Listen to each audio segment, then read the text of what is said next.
Thank you, Chair Alford, and the gentleman from Missouri. Privileged to be here with so many Midwesterners. And Mr. Hodel, I'd like to begin with you because you've really been feeding and caring for so many in the heartland, which we are incredibly grateful in my home state of Iowa to see what you do that are in desperate need of just the leadership that you are providing in this space. One of the things I want to highlight here is that I think we all agree. We very much want to be able to care for folks. This is one of the reasons the Farm Bill is so important. I want to focus in here on the Emergency Food Assistance Program, TFAP. In FY 2022, $1.17 billion were allocated to this, and a majority of it goes to Feeding America, a government-backed organization. Do some really great work. But for your organization, you operate with a very small budget and distributed more than $400 million in food without any of this help. I'd like to hear some of the really incredible efficiencies you have led and some of the innovation you talked about, and maybe we on the federal side here need to replicate what the food bank's doing.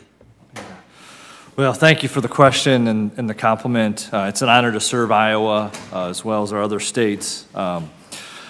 Again, I go back to, our founder started this 20 years ago with really the mission of we need to serve our communities. And there's been some Bible references today, which I appreciate, but the Bible does call us and reminds us that the poor will always be with us. That's right. And so one of the things as I stepped into this job 6 years ago that I had to kind of think about and learn is like, we're not going to probably eliminate this, but we need to figure out how do we best solve. And again, it's for a season. The poor will always be with us, and I don't think there'll ever be not a need for food banks or not a need for programs. The innovation side of it, again, I point back to our model. We've really focused on a business model of high efficiency. Period cost walks in on 2 feet every day.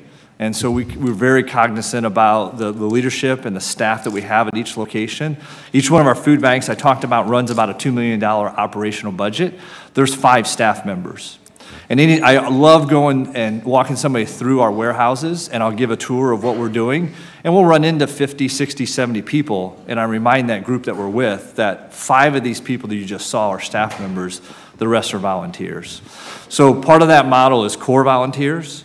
We're blessed with people that retire at 50, 55, 60, and they're still a capable mind. And some choose to go to the gym to work out, others choose to come to Midwest Food Bank and to give us their time and to lift boxes. And so that core volunteer is a key model for us. And I think that helps our efficiency, kind of helps our leverage.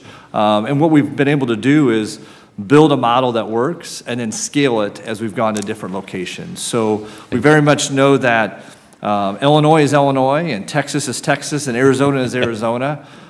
People ask us why we're called Midwest Food Bank. It is because our founder, again, 20 years ago, was trying to think big and didn't call it McLean County or didn't call it the Central Illinois Food Bank. He says, we'll call it Midwest because we surely won't outgrow that. And so God had different plans for the organization.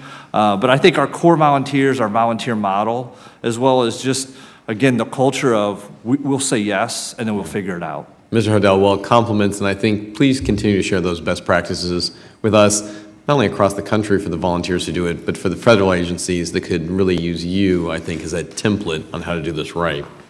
Very quickly, Dr. Rashid, I want to talk about our nation experiencing alarming increase in diet-related diseases among children. I've got 6 kiddos. 2 of them are foster kids. They went through a long process of really needing that hand up that was just talked about, but also the ability to survive on this in a healthy way.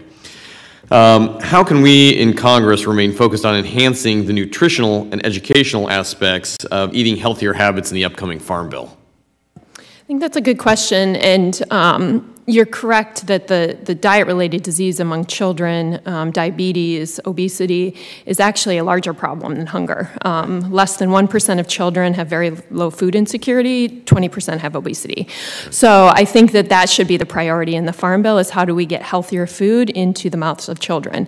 The federal government does that through the National School Lunch Program, places very restrictive restrictions on what can be served in schools.